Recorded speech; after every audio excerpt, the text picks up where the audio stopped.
Do you think that it's possible to define any kind of a characteristic in the human animal that causes this mindless, blind pillaging?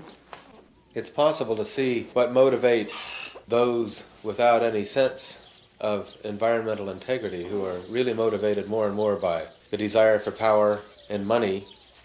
But what about the Joe Sixpacks of the world who operate the bulldozers? Where do you think the problem lies there? I do not think it lies with the Joe Sixpacks. I've been a Joe Sixpack for much of my life. Had to work at various jobs, most of them rather tedious, simply to get by, make a living. No, I certainly don't blame working people. They're more victimized by this process than the rest of us. Most of them have their lives and their health threatened more directly and more constantly simply by the work they do than we lucky ones who can talk about it all. That's a tough question you raise, and I find it hard to say where this disease began. It really does seem to me like a kind of cancer, a tumor on human society. I would say it began when we gave up the traditional hunting and gathering way of life and made the terrible mistake of settling down to agriculture. Somebody has said that the plow may have done more damage to human life and the planet than the sword. I'd be inclined to think that might be true. And agriculture was followed by industrialism, which began only about 200 years ago, and the new way of looking at the world, invented by a few European philosophers and scientists, which seemed quite thrilling and liberating at first, and it still could be, but has had this offshoot. Well, they discovered the means, the ability to achieve mastery over nature.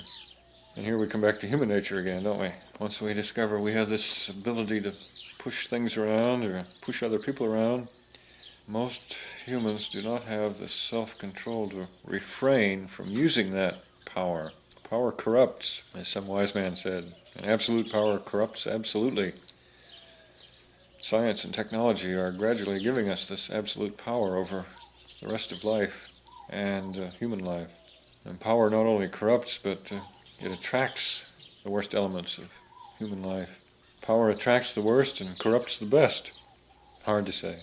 Humans have always wanted to achieve some sort of control of their environment.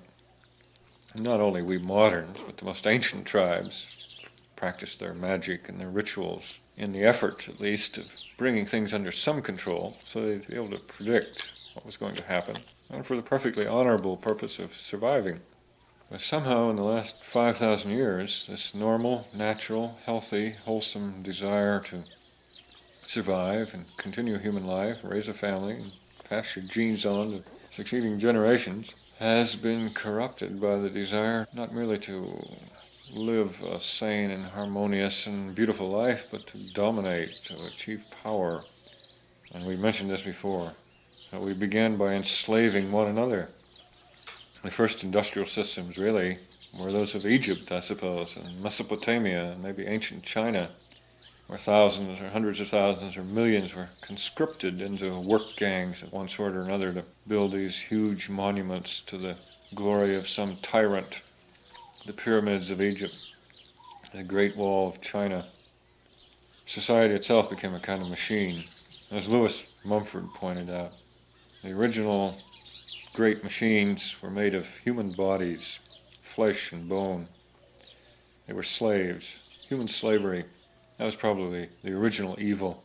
So for thousands of years, our societies depended on the enslavement of most humans. Either simple chattel slavery like that of the blacks in America, or the slightly more subtle form of slavery of serfdom in Europe, the peasants and the lords, and the modern form of slavery we call wage slavery, chaining people to routine tasks, whether in a factory or in a store, in an office, forcing them, compelling them to perform tedious, dull, repetitious work in order to eat.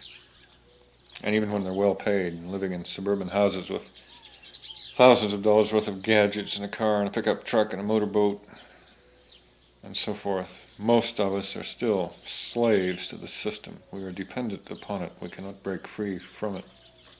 We have to support it and work for it, or they'll cut us off and we'll starve.